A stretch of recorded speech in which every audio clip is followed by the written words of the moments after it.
Captain Jim coming to you with a ride video. Been a while since I've done a video out on one of the bikes with microphone attached to the camera. So we'll see how it goes today. It's a beautiful day in January here in the Phoenix area. It's supposed to get up to about 77 for the afternoon today, so should be perfect.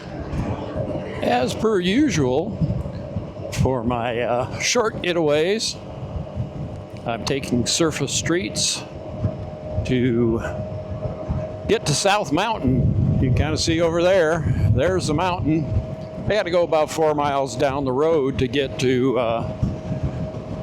where there's an entrance to the South Mountain Park and Preserve, where the good riding is. Fun, twisty roads. I'm out today on the little scoot, the Burgman 200. Been riding my CTx more often, and it's fun to take this little one out. Effortless riding. Nice wind protection.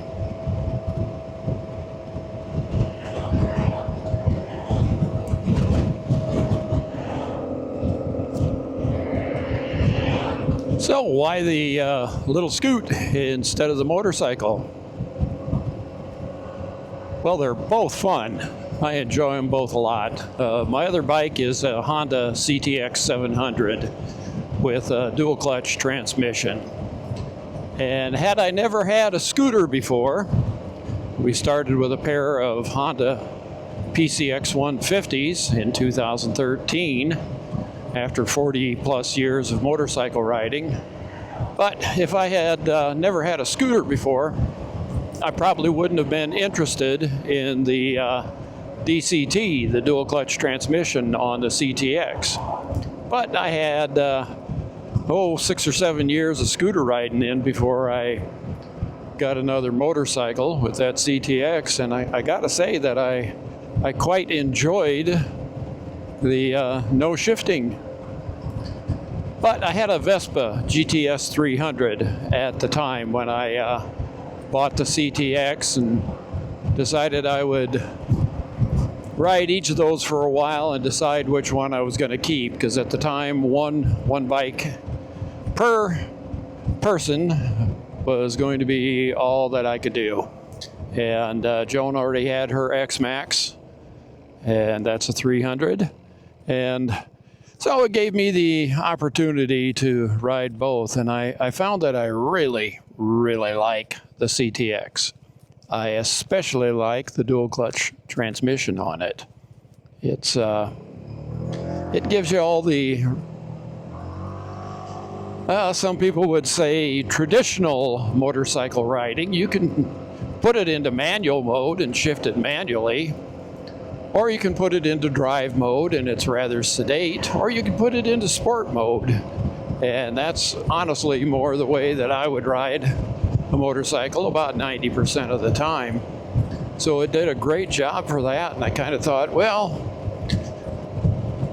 having the CTX, I don't really need a 300cc scooter, and since I knew I was only going to keep one of them, I sold the Vespa. And then when we moved to the Phoenix area and we had more garage space, my wife suggested, well, why don't you get another small scoot? And I had always had my eye on the Burgman 200 back in 2018. There was a dealer whose name I won't mention, but it was Ride Now, who had a brand new but previous year model Burgman 200, and they had a super hot deal on it. And I called him and said, are you going to stack on all the bullshit fees, or can I actually buy it at that price? And they said, oh yeah, you can buy it at this price, come on in. So I went in, and long story short, they were lying sacks. And so I walked out of there pissed. and wound up buying my first Vespa instead. And then another Vespa. And then when I was scooterless for a while, and my wife suggested getting another scoot, I thought, you know what? I am going to shop around for the Burgman 200 again. In size and weight, it's actually pretty close to the Vespa GTS. Maybe a little smaller overall, but it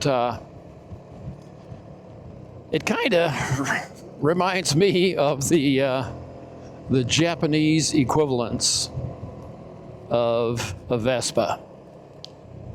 It has good wind protection. It has great storage under the seat, and it's fun to ride. As I'm coming into the park here at South Mountain,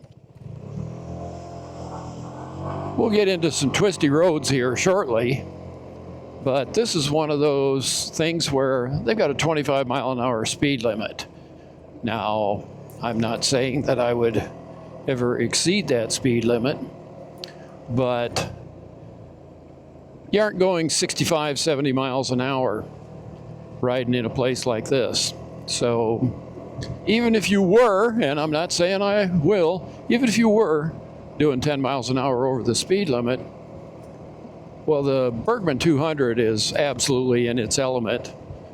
It speeds up to about 70 miles an hour. So at speeds of 25 to, let's say, 35 miles an hour, it doesn't matter whether you're riding a big bike or a little bike through the twisty roads. And I gotta say, it's a lot more fun driving a smaller, slower bike fast than it is a faster bike slow. Now, that's kind of an old cliche, but in the grand scheme of things, the little Burgman 200 is a very capable scoot. Could it be my one and only? Yeah, probably. I guess if I had to pick to get down to one again, it would depend on the circumstances. But the CTx, being a 700cc bike, is definitely better if I'm going to be out on any highways. And living in the Phoenix area, if you want to get out of town, you are going to have to take some highways at some point to get out to where the riding is good. The exception to that being South Mountain, because it is close to our home, about 4.5 to 5 miles away from my driveway to the entrance to the park here. And this park is absolutely a delight. Only on holiday weekends have I ever seen it crowded here, and it's a huge park. Most people come here to hike. I see a few other motorcycles from time to time.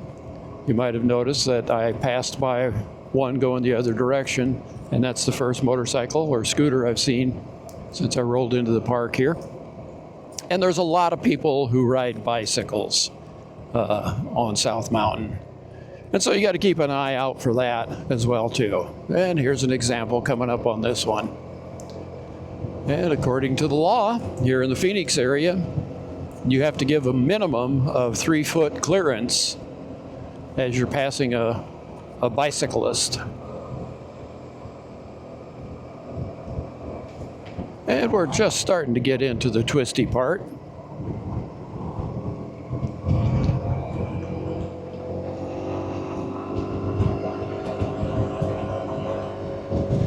As I mentioned, it's January in the desert. And if you look around a little bit, things are really green. We had quite a bit of rain during monsoon season, and then into September and October. We had more than the typical amount of rain. In fact, our part of Phoenix was over the annual average for 2025. And there's been a couple of light rains this early Today is the 16th of January when I'm filming this. But if you notice, all the ground cover is still green. And we haven't had hot temperatures, but it has been warmer than normal for this time of year. Typically, it would be in the mid-60s in January. And a couple of days previous in a row, it's been over 80 degrees here. And with a predicted high of 77 today, well, you're still looking 10 to 12 degrees warmer than usual, but not so warm that it's drying out the ground and the plants here.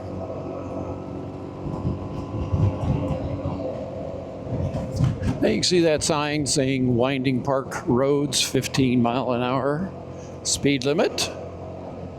And for those of you who are interested in the actual law, that's a yellow advisory sign. There's really only one place on this road where there's a white speed limit regulatory sign that is 15 miles an hour. So I go with the fact that it is 25 miles an hour, even through the twisty roads. And of course, that depends on traffic. But as you can see ahead of me right now, there has been no traffic in this lane. And that's how it is more often than not here. All right, and to talk a little bit more about the little Burgman 200, it is 18, 19 horsepower, somewhere in that general vicinity. So it's about the same horsepower as a Vespa GTS 250. My Vespa GTS 300 was an HPE and it had about 22 horsepower. But this does make its power a little different from what the Vespa does. I think the Vespa is a little quicker off the line than this Burgman, but won't be long that the Burgman will catch up. It has very linear acceleration and just does a great job. It's easy if you're at a stoplight to pull ahead of other car traffic. And filtering in Arizona is now legal, so you can go between the lanes and get yourself to the front of traffic if you find yourself in that situation. When traffic stops and you have to keep your speed down to, I think it's 15 or 20 miles an hour or below. And you're not supposed to do it when the cars are moving. And you're sure not supposed to do it out on the freeways where traffic's going 75, 80 miles an hour. Although I do see crazy ass people on motorcycles doing just that.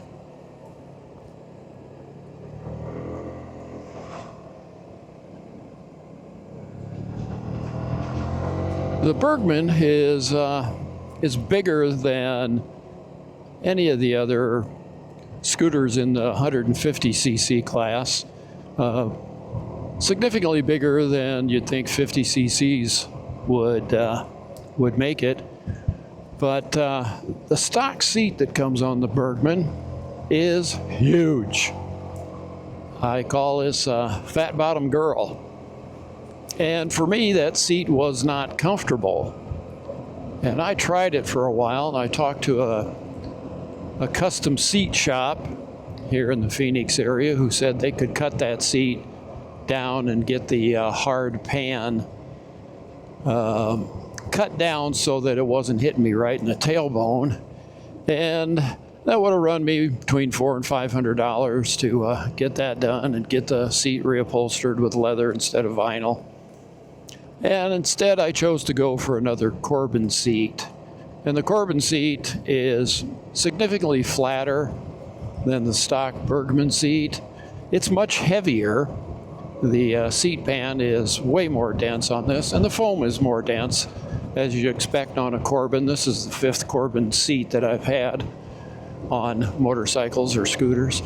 And after you break it in, you need to put about 1,000 miles on it so your butt shapes the seat to your form. These are incredibly comfortable seats. So this bike is super comfortable for me. I can spend all day riding it. And my CTx has a Corbin seat on it as well. And it's the same situation there. Interestingly enough, on a bike that weighs a couple 100 pounds more and is a longer wheelbase, taller, bigger motor. The Corbin seat on my CTx is actually physically smaller than the Corbin seat on this Burgman 200. Just from my take on it, the Corbin seat could have been designed smaller, but it's what they make, and they go from a form that they have used, and once they have that form, that's the seat pan that they build all their seats for that particular model on.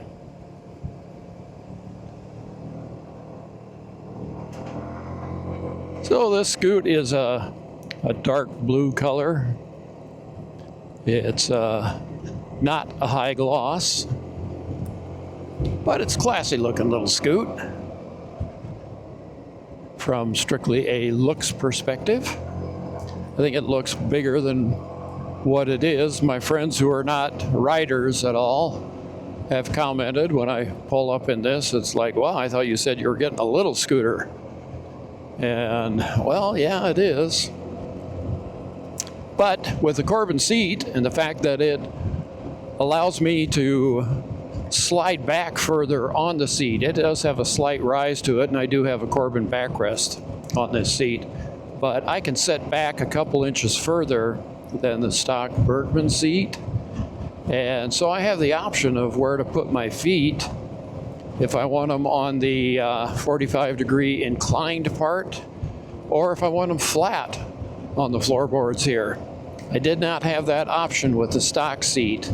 The raised part on the front of the floorboard was the only place I could fit my legs, and I am certainly not long-legged with a 30-inch inseam.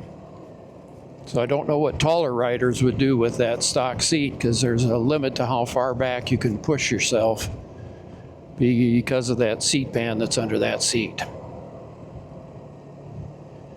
And the little Burgman has a 13-inch wheel in the front, 12-inch wheel in the back, so a little bigger than the 12s and 12s that are on the Vespa GTS bikes. And it is every bit as flickable. And just from a seat of the pants perspective, this Burgman feels more planted. Certainly more solid feeling on the road than the Honda PCX I had, and I think a little more so than either of the Vespa GTSs. And it doesn't lose anything in the ability to flick around that you'd have in a small scooter. I participate on a forum on the ADV forum. It's a sub-forum for scooters called Battle Scooters. And there is a definite love for smaller scooters on that sub-forum. And I totally get that. It's, we're considering spending some time in the Black Hills. Probably not as much time as we have in years past, but since we're in a road trek van now when we're traveling instead of a 30-foot motorhome, there's a limit to how much we can take, so we're thinking we might take the scoots with the cargo trailer. We've never done any trailering with that road trek, but I have a couple 100,000 miles of trailering with various trailers with motorhomes. So as long as the road trek can handle it for the combined weight rating, and everything that I've checked says that it will, then I will I'll have that cargo trailer along with us. if we do indeed go to the Black Hills this summer. And because I gotta say, the riding in the Black Hills is my favorite. We did go to Maggie Valley and the North Carolina, Southeast Tennessee area 2 years ago. They have a Beat the Heat gathering with scooter riders based out of Maggie Valley. And we towed from the Phoenix area, 2,000 miles there with our previous motorhome, and had a great time with the Burgman as my only ride. And then on the way home, we spent some time in the Ozarks and then went to Taos, New Mexico.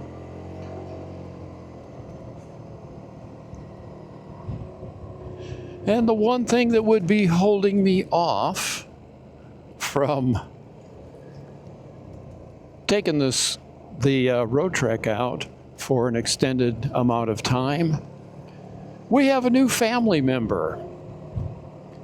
On Christmas Day, we rescued a kitten. She was 5 months old. She had been living in a parking lot.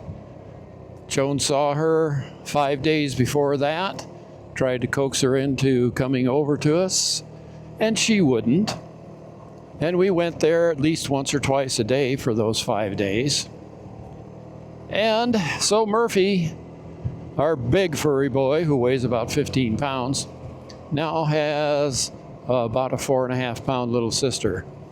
And anybody who has raised a kitten, and honestly, this is the youngest cat that we have ever had, with the exception of our very first cat, Smoke, that was our daughter's pick 43 years ago. So anybody who's raised a kitten knows that they need a lot of attention.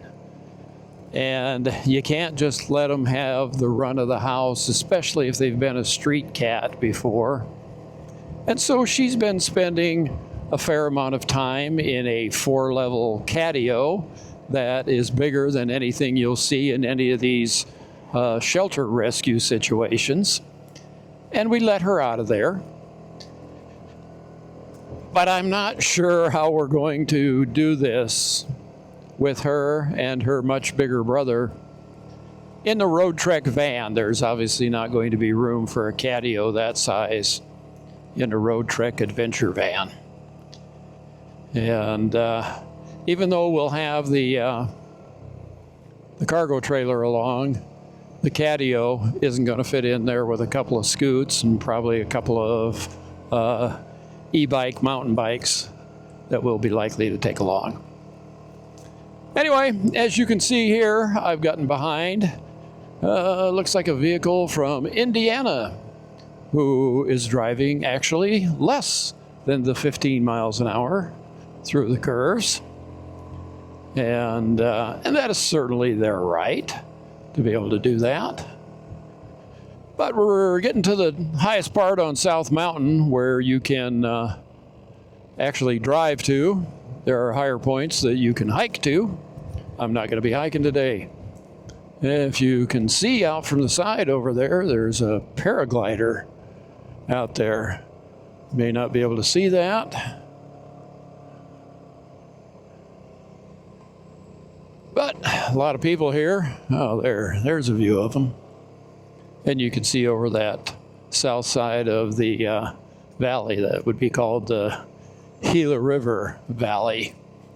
That's on the far south side of Phoenix, not exactly in Phoenix proper, but heading down, looking south towards Casa Grande and Tucson. And this car in front of me is now going less than 5 miles an hour. And yes, we are in a parking lot.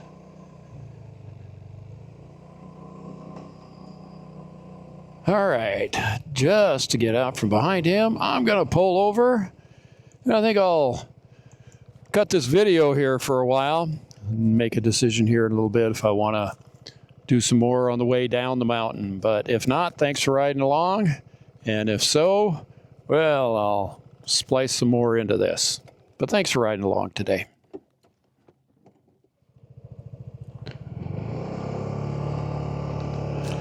And taking off from this parking area at the top of South Mountain, there's a guy on a motorcycle who is parked in a handicap spot. That's always nice. Very thoughtful. And people taking photos of the paragliders out there. You can see a little bit of the valley, or maybe you can. Depends on how far I could turn my head. I've got my DJI Action 4 camera mounted on my helmet today.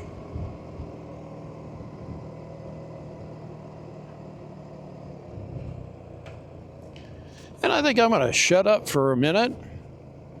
Hell, might even be 2.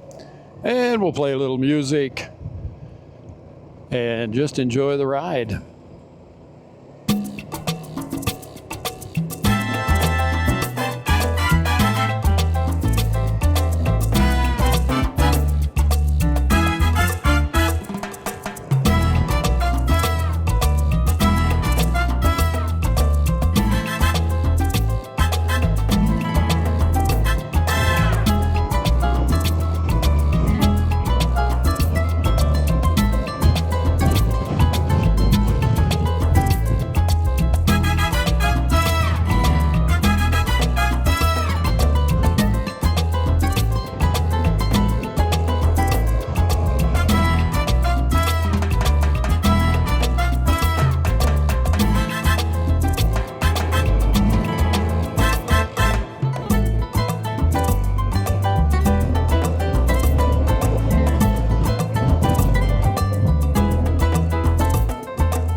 And coming back with some more babbling.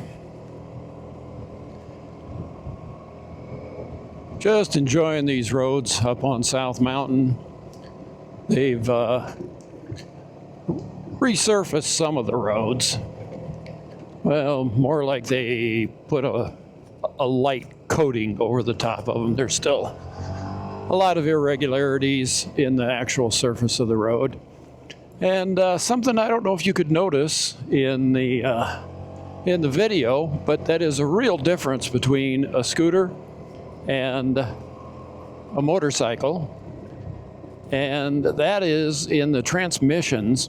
The scooter has a CVT transmission that when you don't have the gas on, it's pretty much freewheeling. So you don't get much at all in the way of engine braking with a scooter. Whereas with a motorcycle, because it does have a manual transmission, or in the case of dual clutch transmission, you still have gears that you shift through. And so as you come into a curve, you can downshift to let the engine do a little more of the braking. So you're not coming into the curve too hot. Whereas on a scooter, you're relying on the brakes, and you can let off the gas and you will definitely slow down, but you won't get the actual engine braking that you get on a motorcycle. And to compensate for that, you do what's called trail braking. You use a little bit of rear brake instead of engine braking. And yes, you can use brake as you're going into and through curves. I've been doing it for years on scooters now. And that seems to be something that people who don't ride them have concerns about. It's because some people seem to believe that if you use any amount of brake as you're going through a curve, well, the bike's going to immediately fall over. And of course, it's not. But then I even hear that with people that want to argue against the dual clutch transmission, saying, well, it can't anticipate what's coming up ahead, so how does it know that it needs to downshift? Well, it doesn't. Just like your manual transmission motorcycle can't anticipate, the rider has to have some input. And so on the scooter, the input is use a little bit of trail braking as you go around the curves. You'll find you can actually go through the curves faster with just a teeny bit of rear brake on. And no, you're not burning up the brakes. It's not like you're laying into them that heavy. And with the CTx, well, you still have to anticipate that you're going to need to slow down and have a little engine braking ahead. So it has paddle shifters on it that you can use to shift down or shift up, no matter what mode it's in, whether it's in full manual mode, sport mode, or drive mode. You can downshift absolutely at any time. So it's all the advantages of a manual transmission. And if you decide you want to make a pass and you twist the throttle, the DCT will figure it out, but it might be a second or two slower than if you were with a manual transmission, where you're going to want to downshift a couple of gears. So you just manually downshift using the paddle shifters, and bam, you're right there in the gear that you need to be in. I know there's going to be some motorcycle riders who will probably see this and say, oh yeah, what a candy ass that he can't ride a bike with a clutch and a shift lever. And yeah, I sure can. Actually, I had switched to scooters for a while because I had a deteriorating hip and I couldn't throw a leg over a motorcycle. And as you may know, most scooters have a step through. The Vespa had a nearly flat floor. Some scooters have a completely flat floor. And this Burgman has a slight step. I'm looking down at it here, and it might be 8 inches that you have to step over, but it's easy. There really isn't anything to it. So if you're having an issue getting a leg over a motorcycle, a scooter is a great answer.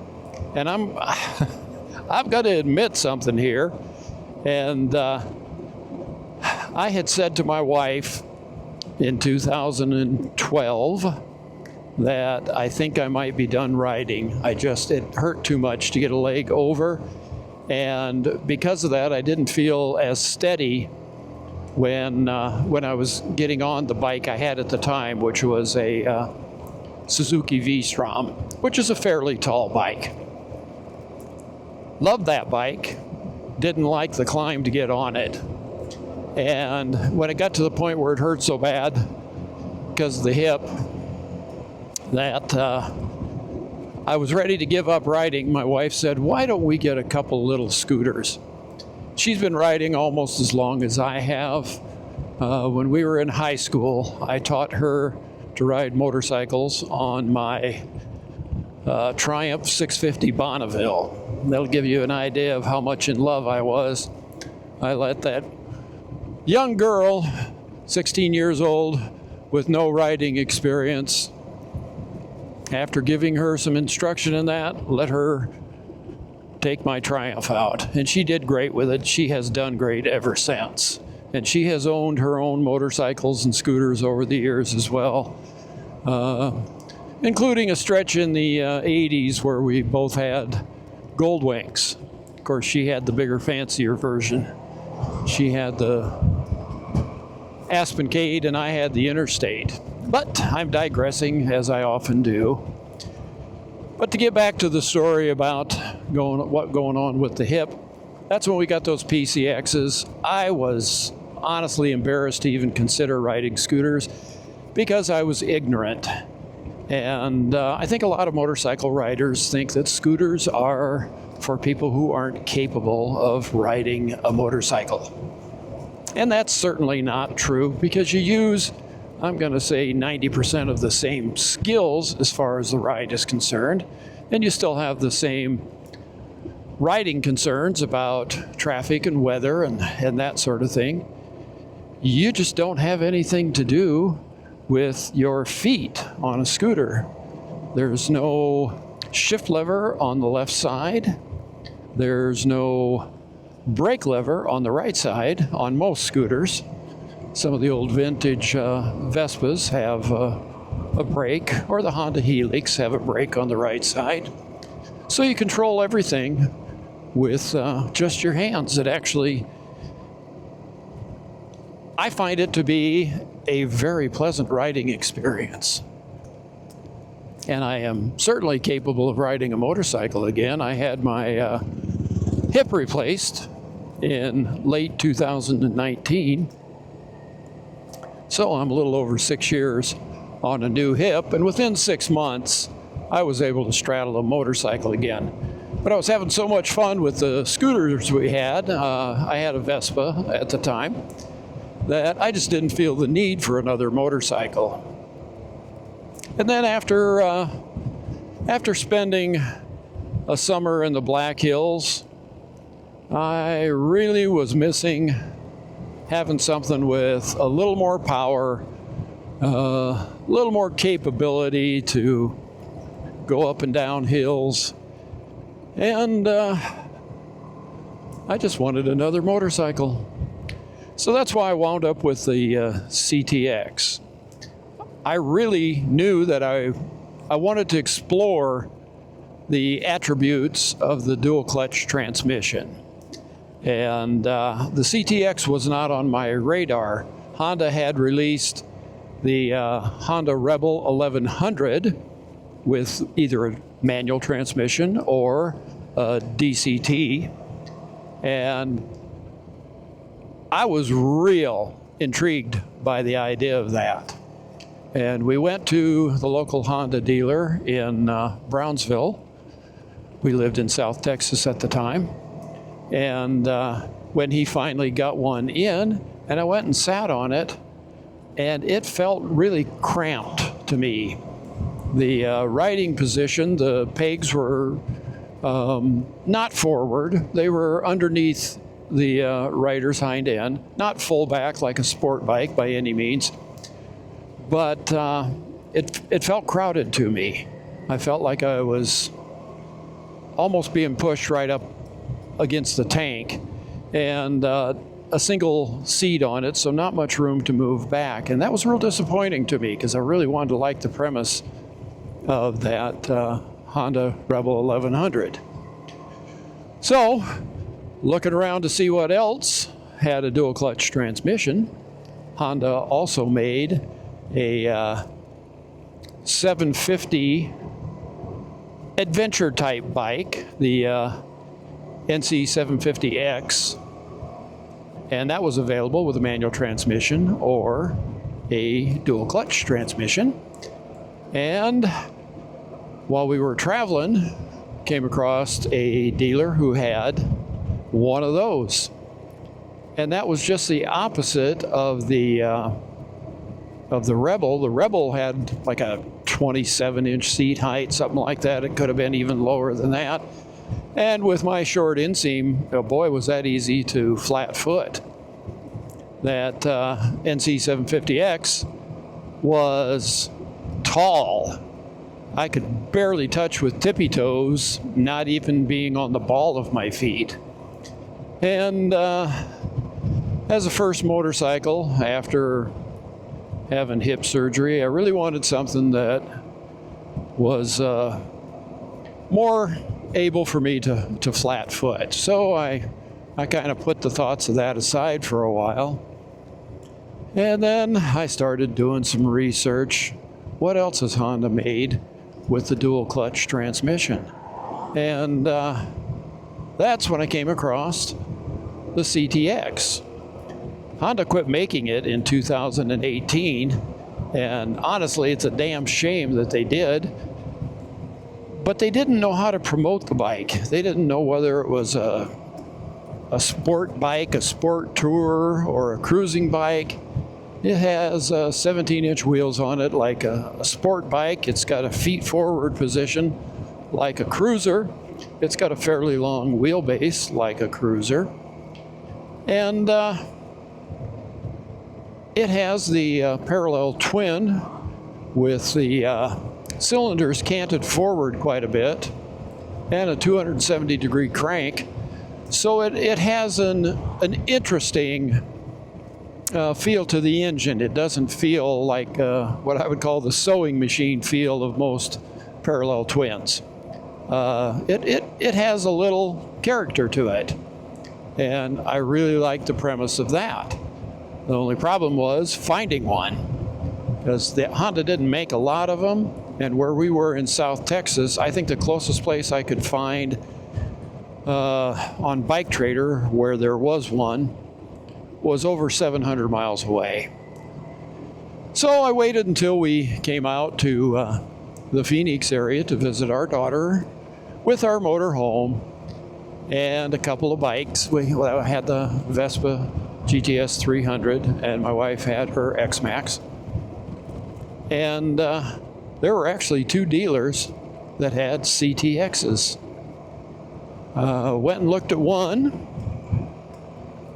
and I liked everything about it. It was a nice red color. It had bags.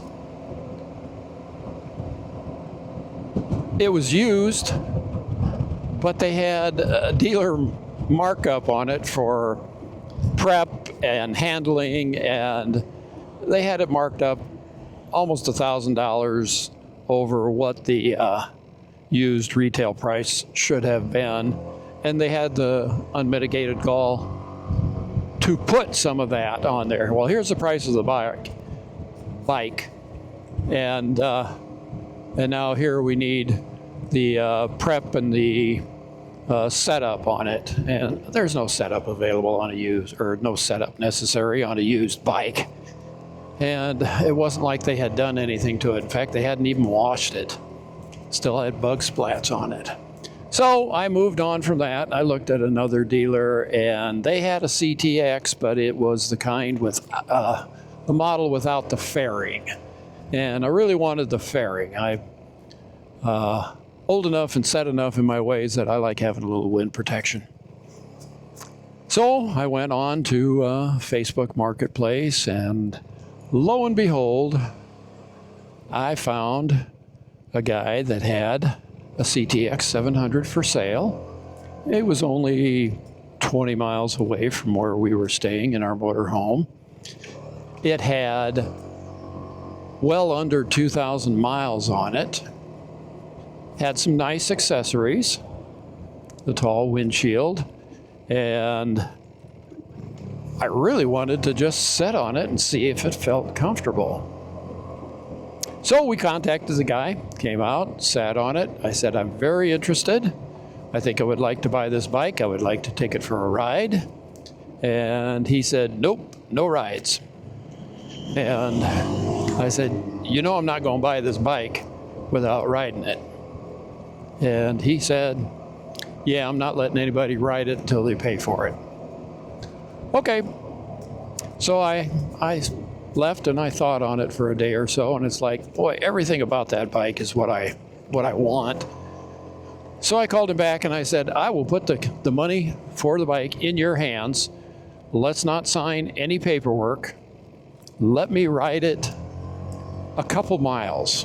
I just want to see how it feels and how that dual clutch transmission works at slow speeds. And he was like, okay, fine. And so I took it for a ride. I came back and it was like, okay, sold. Let's sign the papers here. That's the bike for me. And in order to make it more comfortable, that's when I went back and forth with using a Corbin seat and using the stock Honda seat, which does set a couple inches lower. So it's got like a 25-inch seat height.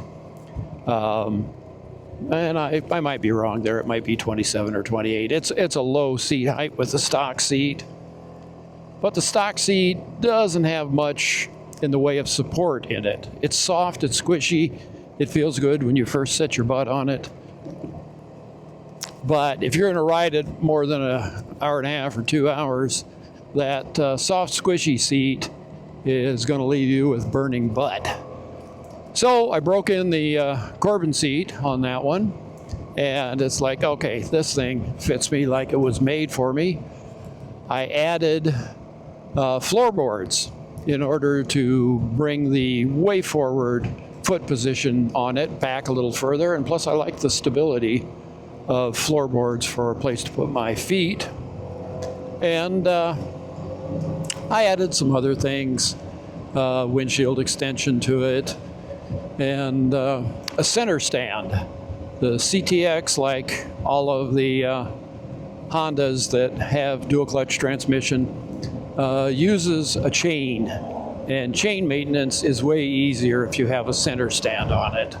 So I put the center stand on that bike, and it hasn't needed anything else other than just normal maintenance since then.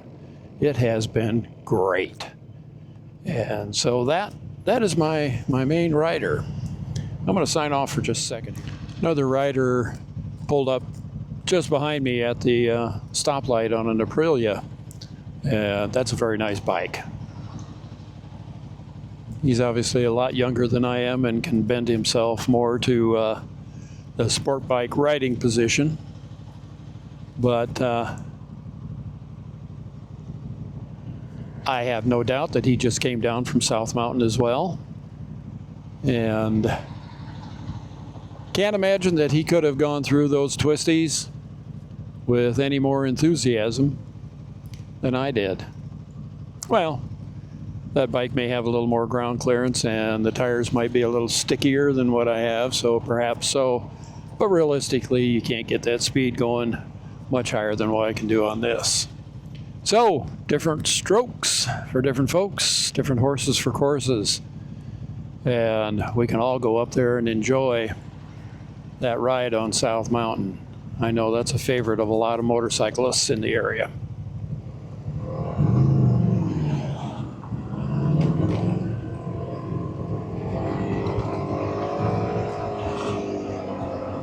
Okay, he turned off behind me to go to the gas station. And I wouldn't be surprised if his Aprilia gets 50, 55 miles a gallon. And this little Burgman, well, right now it says it's getting 90.7, but that's because I'm only doing 40 miles an hour. But it consistently gets 80 miles per gallon or better, and that's on regular gas. My Vespas had to have premium.